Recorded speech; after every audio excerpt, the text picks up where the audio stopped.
The Rule of 10. How one simple principle can help you make the most of your retirement years while you still have the health and energy to enjoy them. Understanding the youth of your senior years before it's too late. There's a critical window in life that many people miss without even realizing it. It's not the years between 20 and 30 when you're focused on building your career and figuring out who you are. It's not the busy decade between 30 and 40 when family responsibilities and work demands often feel overwhelming. It's something far more precious and often overlooked. It's the youth of your senior years. This is that special period, typically between your mid-50s and early 70s, when many people still have good health, decent energy levels, and the freedom to finally do all the things they've been putting off during their working life. Yet something unfortunate happens to so many. They reach this stage and keep going on autopilot. They continue showing up to work even when they have enough resources to step away. They tell themselves they'll retire next year, or after one more bonus, or once things feel more settled. Then one day they decide the time has come, only to realize that their body isn't cooperating the way it used to. The long trips they dreamed about feel more tiring than exciting. The active hobbies they planned become difficult. The carefree chapter they imagined gets shortened by health challenges that tend to appear as the years add up. This doesn't have to be how your story goes. With thoughtful planning, you can protect those active years and actually live them fully. Let me share why this matters so much. As we get older, health tends to change gradually at first, and then sometimes more noticeably. That's just part of life. The goal isn't to pretend we can stay young forever, but to be smart about timing so we don't waste the best parts of our later years stuck in routines we no longer need. Many people I've spoken with over the years express the same regret. They wish they had stepped back earlier when they still felt strong enough to travel comfortably, play with grandchildren without getting winded quickly, or pursue hobbies that require physical effort or mental sharpness. They talk about wanting to explore new places, take up painting or gardening seriously, volunteer in their community, or simply have the time to read books and spend unhurried days with family. These aren't unrealistic dreams, but they do require energy and mobility that many people underestimate until it starts to shift. One person shared how they kept working until 67, only to find that the European hiking trip they had planned for years was no longer feasible because of knee issues that developed in their mid-60s. Another mentioned missing out on regular fishing outings with old friends because fatigue set in sooner than expected. Stories like these are common, and they show how important it is to think ahead and make adjustments while you still can. A third friend described how he finally retired at 68 and could only manage short walks in the neighborhood instead of the mountain treks he had always pictured. These real experiences highlight the quiet disappointment that comes from waiting too long. Now, let's talk about some real numbers that can help put this in perspective without any exaggeration. Organizations like the World Health Organization track healthy life expectancy, which looks at how many years people tend to live without major limitations in daily activities. For many in developed countries, this healthy period often ends up being shorter than total life expectancy. People live longer on average, but a good portion of those extra years can come with chronic conditions, reduced mobility, or the need for more medical care. For example, it's common for noticeable health shifts to appear around the mid-60s for a lot of people.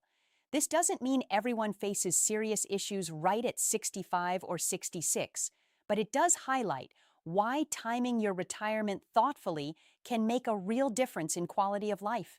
Some folks are fortunate and stay active well into their 70s and beyond. That's wonderful when it happens. But none of us can predict with certainty where we'll fall on that spectrum.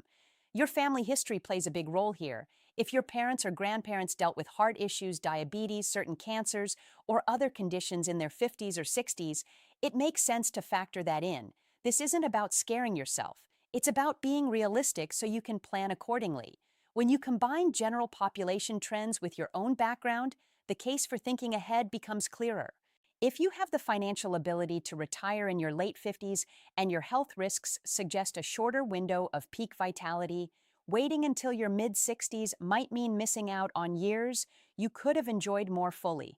Small lifestyle choices today, like staying active, Eating well, managing stress, and keeping up with regular checkups can also help extend that window, but they work best when paired with smart retirement timing.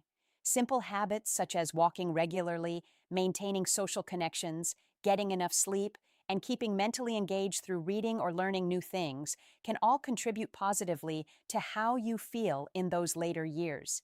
Even moderate changes, like reducing processed foods or practicing daily movement, can support better energy levels over time. These small daily actions build up and often make the difference between feeling limited or feeling capable in your 60s and 70s. This brings us to the rule of 10. It's a straightforward idea that can guide your decisions. The core is to aim for roughly 10 solid, active years in retirement while you're still feeling capable and energetic. 10 years isn't a magic number, but it's practical. It's enough time to travel to places you've always wanted to see, spend meaningful, extended periods with family, develop new skills or hobbies seriously, and create memories without constantly rushing back to work obligations. Whether that window is from 55 to 65, 58 to 68, or 60 to 70 depends on your personal situation. The important part is retiring at a point that lets you actually live those years instead of watching them pass while you're still employed. Think about it this way. 10 good years gives you space to do multiple big trips, help with grandchildren regularly, maybe even start a small passion project or side interest that brings extra fulfillment. It turns retirement from a short phase into a genuine chapter of life you can look forward to and enjoy. You could use part of that time to visit national parks across the country, take a cooking class in Italy if that's your dream, or simply garden without feeling rushed. These experiences add richness to life that is hard to replace later and create stories you'll cherish for years. You might also use that time to reconnect with siblings or old classmates, or finally learn to play an instrument you always wanted to try. The freedom to do these things at your own pace makes all the difference. One reason many people miss this opportunity is that traditional financial planning often puts money first and everything else second. Advisors spend a lot of time running numbers on savings rates, investment returns, withdrawal strategies, and making sure your portfolio lasts as long as possible. These are all valid and necessary topics. Money does matter a great deal. But focusing only on the financial side can create a habit of always wanting more security, which sometimes leads to working longer than needed. The most important question, in my view, should be how you can arrange your life so that your healthiest senior years aren't spent mostly at a desk or in meetings. I've seen this pattern repeatedly. People build impressive nest eggs, but delay retirement because their plan shows a 98% chance of success if they wait 4 more years. Those 4 years can feel small on paper, but in real life they might represent time when you still have the stamina for long hikes, spontaneous road trips, or keeping up with young grandchildren at the park. The trade-off is real, and only you can weigh whether the extra financial buffer is worth the cost in lived experience. Many financial conversations focus heavily on worst-case scenarios, which is responsible, but they sometimes overlook the very real cost of delaying life experiences that depend on good health. It's easy to get caught up in spreadsheets and projections while forgetting that time and health are limited resources too. Let's address some common myths that keep people working longer than necessary. First, the idea that you need $1 million or more before you can even think about retiring. This belief is widespread, but it's not accurate for most situations. The vast majority of people who retire successfully do so with less than that amount. What actually counts is whether your expected income from Social Security, any pensions, investment withdrawals, and possibly some part-time work can cover your realistic monthly expenses with a comfortable margin. Your lifestyle choices, where you live, and how you manage costs play a much bigger role than hitting a specific savings target. Someone living modestly in a lower-cost area can retire comfortably on far less than someone with expensive tastes in a big city. You can run your own basic calculations by listing your expected monthly costs for housing, food, healthcare, transportation, and leisure, then comparing that against reliable income sources. This simple exercise often shows that retirement is closer than many believe. Cutting unnecessary subscriptions, Cooking more meals at home or downsizing possessions can free up extra money without feeling like a big sacrifice. Over time, these habits build real freedom and reduce daily stress. Another myth is treating the 4% rule as an unbreakable law. This guideline came from thoughtful research decades ago and has helped many people. It suggests withdrawing about 4% of your portfolio in the first year and adjusting for inflation after that. The research showed strong odds of the money lasting 30 years.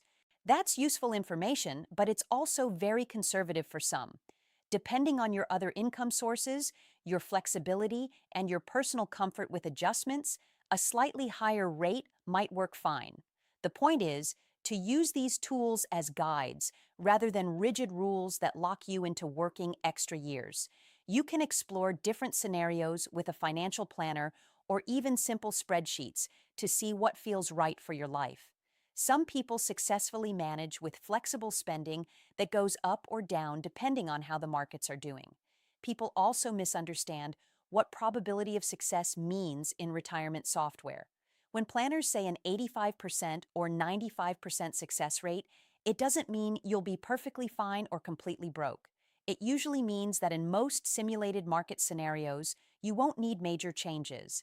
In the less favorable ones, you might delay a vacation, reduce eating out, or do some consulting work for a period.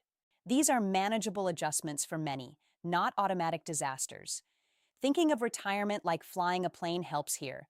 Good pilots make constant small corrections rather than expecting perfect conditions the whole way. Your plan can work the same way. Over time, you learn to adapt without losing the overall enjoyment of the journey. The real cost of being overly cautious is the healthy time you give up. Imagine you could retire at 58 with a solid but not bulletproof plan, or keep working until 62 or 63 for much higher odds on paper. Those extra working years often come at the expense of adventures, family time, and personal pursuits when your energy is still high. Many people later say they wish they had taken the chance earlier. Of course, this depends on your individual circumstances. If your job brings you genuine joy and your health is excellent, continuing longer can be a great choice. The rule of 10 simply encourages you to make that decision consciously instead of following the default path. It shifts the focus from endless accumulation to purposeful living. Implementing this idea starts with an honest look at your health picture. Have open conversations with your doctors about your family history, current numbers like blood pressure or cholesterol, and any lifestyle factors you can influence. This information helps you set a realistic window to protect. Once you have that in mind, work backward. If you want 10 good years starting around age 58, then 58 becomes your target retirement date. From there, you build your savings plan, investment choices, and expense management to support that goal. If the numbers don't line up perfectly yet, you have options. You can increase savings for a while, look into part-time or consulting work during the early retirement phase to ease the transition, simplify your lifestyle to lower costs, or shift your target by a couple of years. The key is making these choices with eyes open, knowing exactly what you're trading and what you're gaining. Many people also build extra resilience by creating several income streams. Social security, rental properties, dividends, or flexible work can all help reduce pressure on your savings. You might also consider downsizing your home, relocating to a more affordable or retiree-friendly area, or optimizing taxes in retirement, all of which can stretch your resources further. Learning about tax-efficient withdrawal strategies or using tools like HSAs for healthcare costs can add another layer of security and peace of mind. Cash reserves are another practical tool. Keeping 1 to 3 years of expenses in safe, liquid accounts means you don't have to sell investments when markets are down. You can also pre-decide which spending categories you'd cut first if needed, such as travel or dining out, so you're prepared rather than panicked. These steps don't necessarily show up as dramatically higher success rates in computer models, but they make real-life retirement smoother and less stressful. Over the years, small, consistent habits like reviewing your budget quarterly, staying invested for growth while balancing risk, and keeping learning about personal finance can make a big difference. Joining local investment or retirement planning groups can also provide support and new ideas from people in similar situations. There's also a psychological side that deserves attention. Retiring while you still feel relatively young and capable brings a different energy than retiring after pushing through additional working years when motivation might be lower. You enter that new chapter excited instead of exhausted. You get to explore interests before many of your peers are free to join you. That can mean less crowded destinations, more flexibility in scheduling, and a greater sense of possibility. It also gives you time to build new routines, strengthen relationships, and create a lifestyle that feels meaningful rather than reactive. Many find that having structure in retirement, such as regular volunteer work or club memberships, helps maintain a sense of purpose and keeps days feeling full and satisfying. Of course, fears often hold people back. The biggest one is usually running out of money. Even when the math looks reasonable, the worry can feel intense. Building knowledge, working with trusted professionals, and having backup plans helps ease this. Another common fear is losing your sense of identity after leaving a long career. This is completely understandable. The solution often lies in developing interests, social connections, and a sense of purpose outside of work while you're still employed. Start small. Join clubs, volunteer, take classes, or deepen hobbies years before retirement. That way, the transition feels like adding to your life rather than losing a big part of it. Some worry retirement will be boring. In practice, most people with adequate resources say the opposite. They quickly find there aren't enough hours in the day for everything they want to do. Others fear judgment from family or friends for retiring too early. As more people choose flexible timelines, this stigma is fading, but it can still feel real. Remind yourself that this is your life and your health window. You're not being irresponsible if you've planned carefully. Open conversations with loved ones about your reasons can often reduce unnecessary worry and even inspire others to think differently about their own plans. At the end of the day, this comes down to personal values. Some prioritize maximum financial safety and are happy working longer. Others value time and experiences more and are willing to accept reasonable trade-offs. There's no single right answer for everyone. The rule of 10 is simply a framework to help you decide intentionally rather than drifting into a standard retirement age that might not suit your situation. Moving forward, start by picturing what you truly want those senior years to look like. Not what society expects, but what would bring you satisfaction and joy. Write down the experiences, people, and activities that matter most. Then explore whether retiring earlier could help you achieve them while you're best able to. Assess your finances honestly. Speak with a financial professional who understands both numbers and quality of life priorities. Make adjustments where needed. The process itself can bring clarity and reduce anxiety. Remember, your later years represent freedom you've worked hard for. They are the time when work pressures lift and you can focus on what matters to you personally. Protecting the healthiest portion of that period through thoughtful timing is one of the kindest things you can do for your future self and your loved ones. Many people coast through life assuming things will work out. By thinking ahead with the rule of 10, you give yourself a better chance of looking back without major regrets. You deserve to enjoy those years fully. Plan for them with care, stay flexible, and take action while the opportunity is still in front of you. Your future self will thank you for it. This approach isn't about rushing into retirement unprepared. It's about balance, realism, and making sure money serves your life instead of the other way around. Take time to reflect on your own numbers, health picture, and dreams. Talk with your partner or close family if you have them. Gather information from reliable sources, then make decisions that align with what matters most to you. The years ahead can be some of the best if you approach them with intention. Start today by asking yourself what 10 good active years in retirement would look like for you and begin taking steps to make that vision possible. Consider tracking your progress monthly, celebrating small wins in saving or health improvements, and staying connected with others who are planning similar paths.